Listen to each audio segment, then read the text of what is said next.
Hello, hello, hello. I am your host, OCL, and welcome back to One Century Later.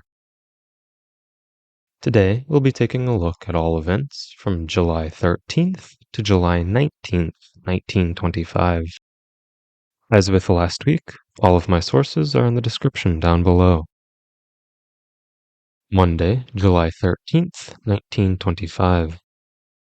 Following the resignation of Ecumenical Patriarch of Constantinople, Constantine VI, on May 22nd, Archbishop Vasileios Georgiadis was elected as the new Ecumenical Patriarch of Constantinople. Georgiadis took the name of Basil III and would serve until his death in 1929. Tuesday, July 14th, 1925. The Afirathamon Trisafa, the Supreme Council of the state of Siam, in what is now present-day Thailand, was created by King Prajipok. The council was made up of 5 princes, all of whom were King Prajipok's brothers, and each controlled a different department of the government.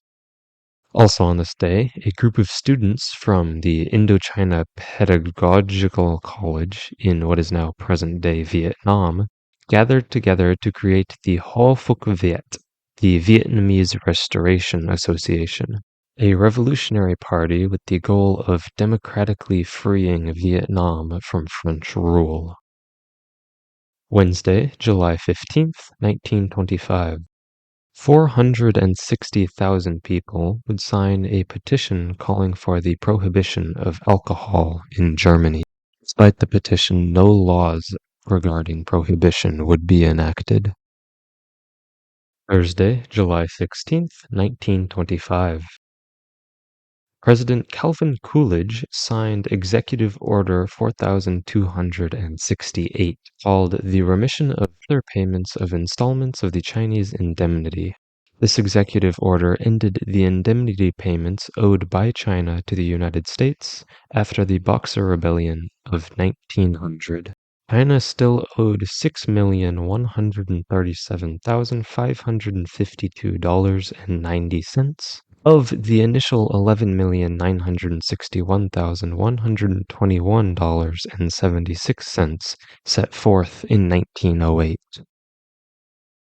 Friday, July 17th, 1925.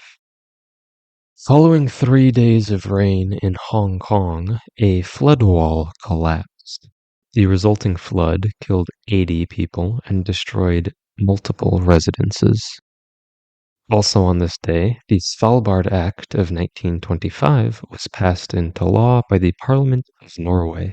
While the Svalbard Treaty of 1920 granted Norway full sovereignty over Svalbard, this law established that the island would be administered by the governor of Svalbard and would be considered as part of the Kingdom of Norway. It was also this act that changed the name of the archipelago from the Spitsbergen Islands to Svalbard.